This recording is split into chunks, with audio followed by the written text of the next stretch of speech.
José Luis Ramírez Sadaba, emeritense entre los emeritenses, y ahora un poco más, desde hace 15 días.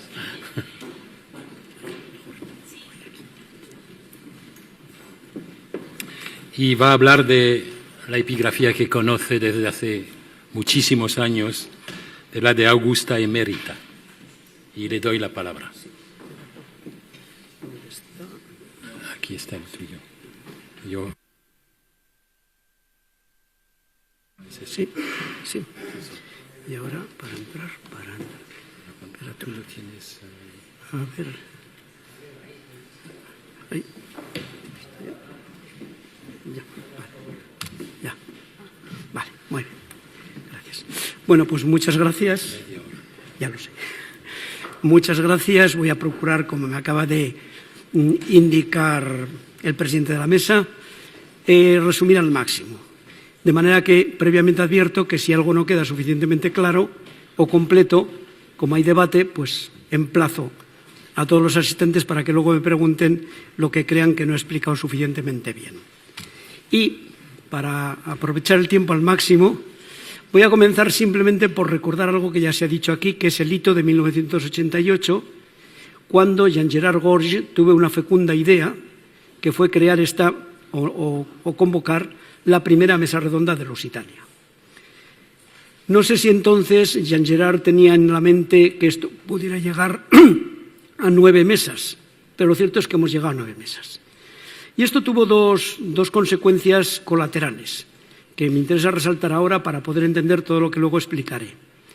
Una, que sin querer se creó una especie de grupo de trabajo, no digamos un grupo coherente o un grupo totalmente cohesionado, pero sí que todos nos conocíamos, todos nos manteníamos en cierta relación, en cierto contacto y sabíamos lo que trabajábamos todos. Esto facilitaba después cualquier tipo de otra reunión, fuera en forma de mesas o fuera en otro tipo de convención. Y tuvo otro efecto colateral. Ese mismo año y en ese mismo momento, otro grupo, pero de los que estábamos allí, creamos el Grupo Mérida, al que han hecho referencia hace un momento Milagros y Jonathan. Y el Grupo Mérida desarrolló, como se ha visto, un trabajo paralelo, pero que ya se ha explicado con suficiente detalle. Llegó a poder publicar en un momento determinado el Atlas Antroponímico de Lusitania Romana. De manera que este 1988 fue un hito para el conocimiento de Lusitania, como se ve por diferentes motivos. Uno explícito, la primera convocatoria de mesa redonda, y dos implícitos que vinieron como consecuencia. Yo voy a centrarme sobre todo en lo que aporta o está aportando o aportará la epigrafía concretamente al conocimiento de la colonia, que antes ha resaltado precisamente Patrick de una manera expresa, ¿no? Bien, pues para poder valorar lo que ocurre en este año 1988, he tomado 2 puntos de referencia o 3 como estado de la cuestión en ese momento. Uno que se indica siempre y es precisamente la lectura de la tesis de Luis García Iglesias, Epigrafía Romana de Augusta Emérita, que, si tuviéramos tiempo, contaría las vicisitudes anecdóticas, la intrahistoria de una tesis que es la más citada, pero nunca publicada. Pero no hay tiempo. Pero la tesis se conoce, la tesis se maneja, la tesis existe en aquellos centros donde hace falta. El Museo de Mérida, en Burdeos, es decir, donde necesariamente esta tesis surte sus efectos, está. Al mismo tiempo, en 1977, en Constanza, en Rumanía, tuve conocimiento directo, supongo que también Patrick y muchos más, de que se había decidido reeditar el CIL II. Aunque tardó un par de años o 3 en ponerse en marcha y en práctica esta idea, pero efectivamente este fue otro gran proyecto que también movilizó toda la epigrafía peninsular, pero lógicamente también la de Mérida. Y entre 1973 y 1988 no dejaron de publicarse cosas relativas a la epigrafía meritense. Por supuesto que en aquel momento eran aquellas personas que estaban más vinculadas a Mérida. Por eso menciono ahí a José María Blázquez o al propio director del museo, José María Álvarez, aquí presente también, a Luis García Iglesias, que lógicamente como consecuencia de su tesis tenía mucho que decir, y también a Andrés Chastañol, sobre todo con las inscripciones del circo. Y Lo que hoy podemos presentar, lo hago simplemente en forma de balance rápido, es el relevo generacional que se va produciendo o que se ha producido ya. Por ejemplo, hoy falta aquí Jean-Gerard Gorges, es una pena porque él fue el promotor de todo esto, pero faltan otras personas que también no quise olvidar a ninguna, pero seguro que alguna se me olvida. Por ejemplo, hoy no está Tranois, no está tampoco Pierre Xillier, no está el propio Gorges que he dicho, no está Jean-Pierre Bosch, no está Millet, François Millet, no está Larcao, tampoco Curchin, tampoco está Paquita Chávez, tampoco Janine Lanchá. Es decir, que puede observarse que de aquellos, digamos, padres peregrinos que iniciamos todo esto, pues aquí ya quedamos unos pocos, los más viejos, claro, y otros pues han ido descolgándose por diferentes motivos. Y algunos, quiero recordarlos también porque ya nos han dejado, caso de Robert Etienne o caso de Joao Vaz, que también se ha mencionado ya. Entonces, a partir de 1988, ¿qué se hace? ¿Qué vamos haciendo? Pues indiscutiblemente las 9 mesas redondas, en las que no voy a incidir porque se han mencionado, se mencionarán, y por tanto, ¿qué aportan? ¿O qué han aportado? Pues por una parte ha habido mesas que han tenido, como digamos, como objetivo central el aspecto cronológico.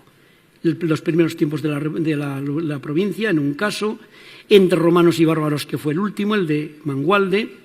Otros han tenido digamos, un objetivo temático que iremos viendo después, e incluso hubo uno que yo tildaría de legendario, porque también se ha expuesto antes de manera expresa, la que se celebró en Cascais, Lusitania entre o mito e realidade.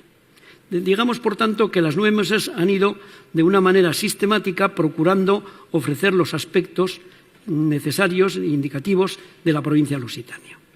Y al mismo tiempo que esto ocurría en las mesas, en Mérida, concretamente, no se dejaba de excavar, unas veces de manera sistemática y científica y otras veces no tanto. Yo aquí he destacado 3 concretos, ¿no? 3 yacimientos. La iglesia de Santa Eulalia, que se hizo sistemáticamente aprovechando que había que renovar el suelo, y el obispado accedió a que antes de la renovación del suelo se hiciera una excavación sistemática con unos hallazgos verdaderamente espectaculares, como seguramente conocéis todos.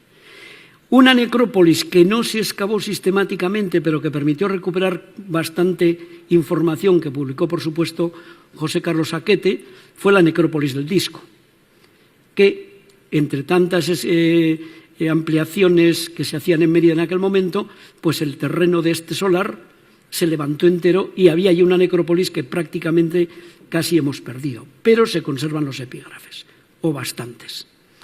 Y la necrópolis de las Barregas, que esta sí que se hizo de una manera sistemática. Y por tanto ahí sí que se puede ver perfectamente el uso, precisamente prácticamente enfrente del circo, el uso necropolitano de un espacio concreto al lado de la principal calzada que entraba en Mérida por la Puerta de la Villa.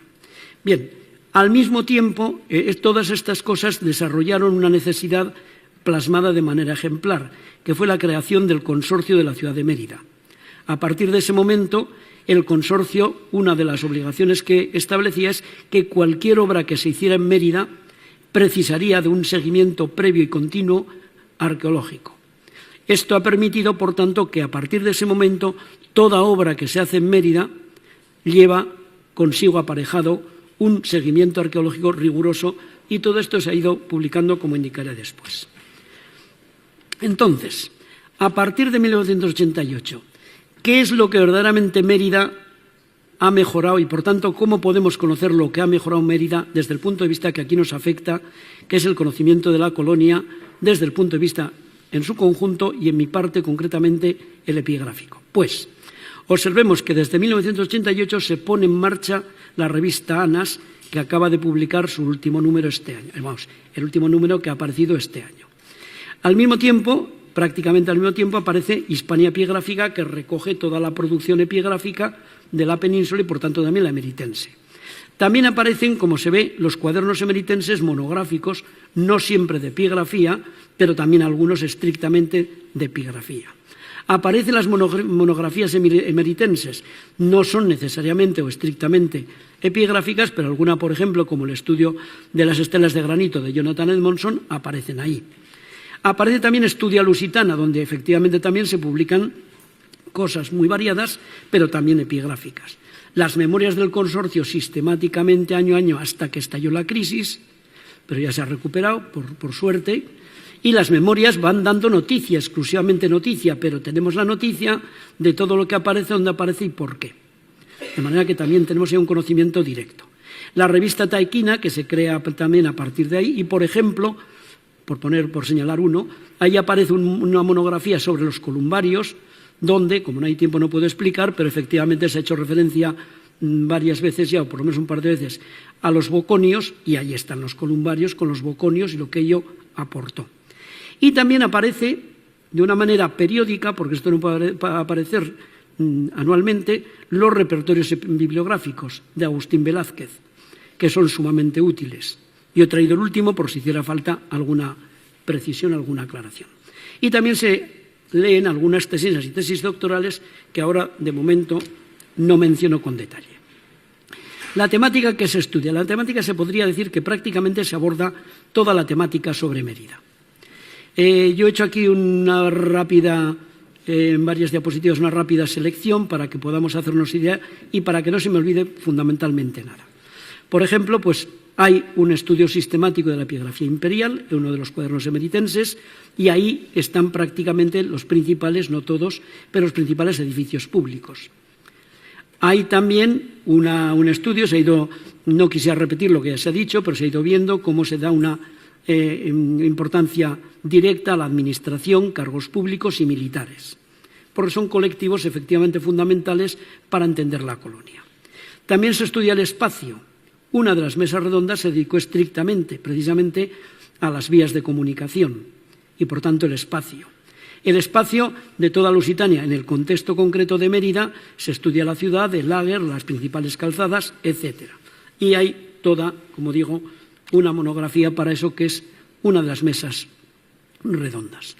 ¿Qué se estudia también de manera especial? Ya se ha visto a lo largo de las intervenciones precedentes, la sociedad. Y la sociedad se estudia, o se ha venido estudiando, de dos maneras, o bien a partir de la onomástica, como acabamos de ver, o bien a partir también de lo que las inscripciones informan respecto a los colectivos diferentes, ¿no? Entonces, la estructura social, las élites requieren ahí un apartado especial, pero también ya se ha visto, y por eso no insisto, los colectivos humildes.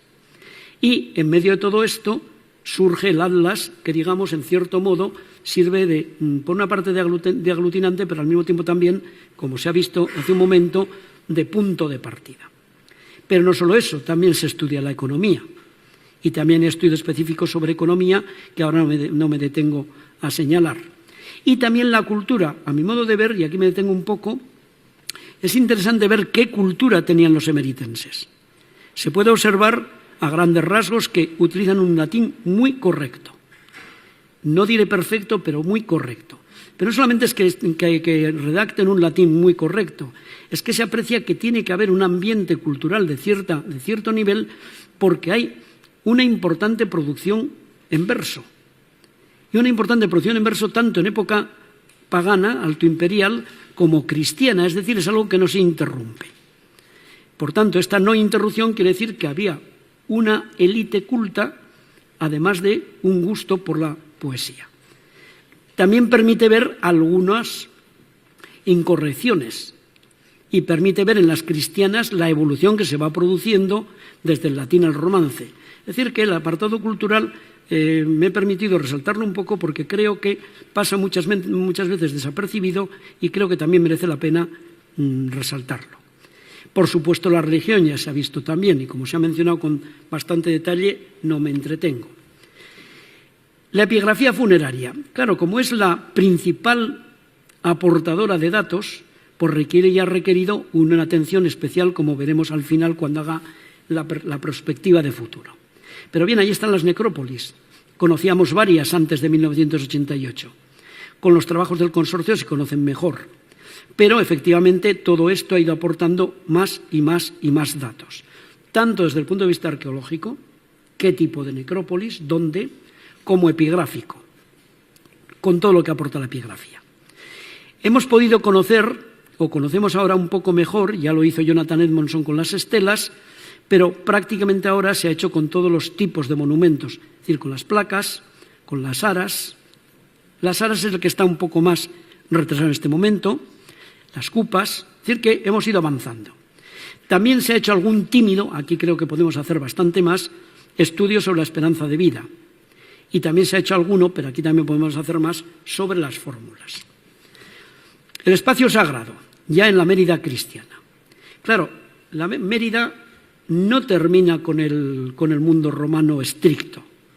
Mérida tiene una continuidad gloriosa todavía después de la desaparición entre comillas, de lo que es el control de Roma. Es decir, incluso cuando están dando vueltas por allí vándalos, suevos y visigodos, todavía en ese momento Mérida mantiene un magnífico nivel, como se puede ver por la epigrafía, en este caso ya cristiana. Pues bien, la propia epigrafía, además de la arqueología, nos permite ir reconociendo los espacios sagrados de la Mérida cristiana. La intervención arqueológica permitió reconocer dónde estaba el Xenodocium, pero aportó también epigrafía. Y, por supuesto, tenemos un conocimiento en este momento bastante concreto de dónde estaban las principales necrópolis cristianas, que son distintas de las paganas. Todos los monumentos también se van conociendo bastante bien, el cambio de tipología del paganismo al cristianismo. Se conoce perfectamente bien ya la evolución del formulario cristiano, cómo en un principio, en el siglo IV, no hay todavía un formulario, cómo se va formando, se va, digamos, consolidando a lo largo del V-VI y cómo efectivamente a partir del VI ya está perfectamente fijado. También la cultura literaria permite aquí intervenir, como he mencionado ya, y la intervención incluso edilicia, es decir, qué tipo de monumentos se construyen en la época cristiana. Y también me parece que merece la pena una breve reflexión sobre el Ager Emeritensium, porque claro, hablamos mucho de la colonia, hablábamos mucho de la ciudad, del núcleo urbano, pero a veces casi perdemos de vista el Ager. Pues bien, en el Ager hay una documentación también bastante amplia y bastante rica. Hay algunos estudios como el de Jonathan Edmondson, contraponiendo, también de Curchin, si no recuerdo mal, pero probablemente aquí podemos hacer algo más todavía.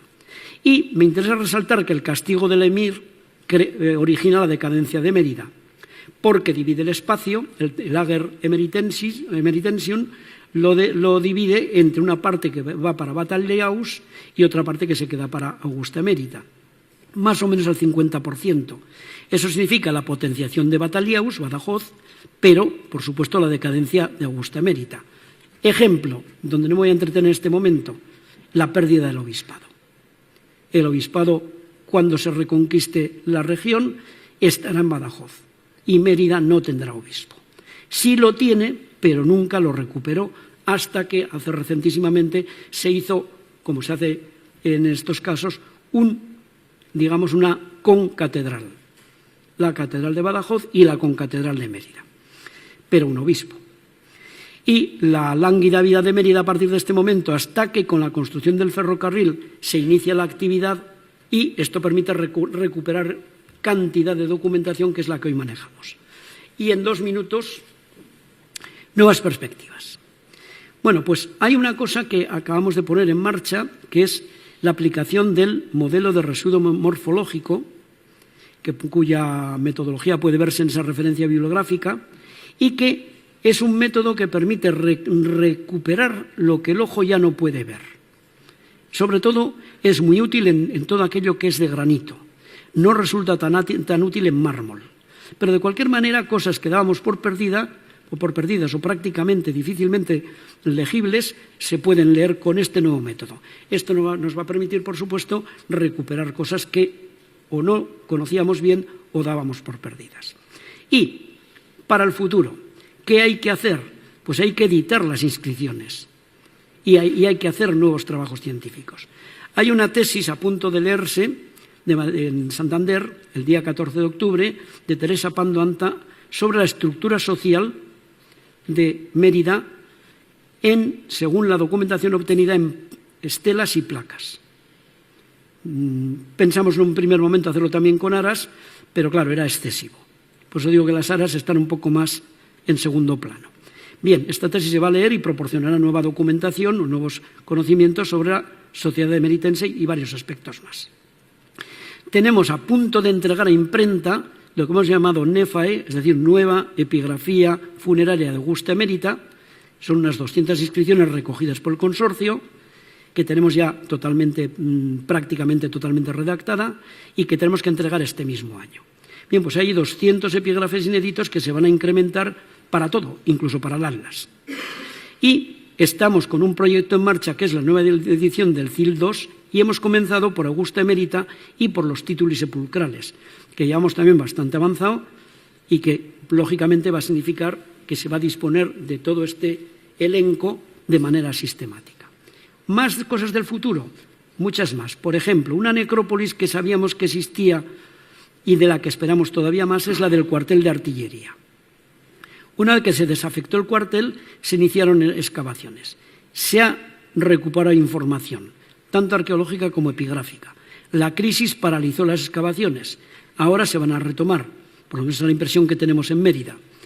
Si es así, efectivamente conoceremos un poco más o bastante más, ya veremos, de esta necrópolis. Esta necrópolis es una de las principales, está junto al circo, cerca de la del Albarregas, cerca de la del Disco, es decir, nos va a permitir tener un conocimiento mucho más completo, tanto arqueológicamente como epigráficamente. Y lo que se ha dicho hace un momento aquí, de Mérida no cesan de aparecer nuevas inscripciones. Por tanto, la perspectiva de futuro no se agota, queda abierta y bastante abierta. Y esperamos, por tanto, los que seguimos trabajando ahí, poder ofreceros las novedades que se vayan produciendo. Muchas gracias.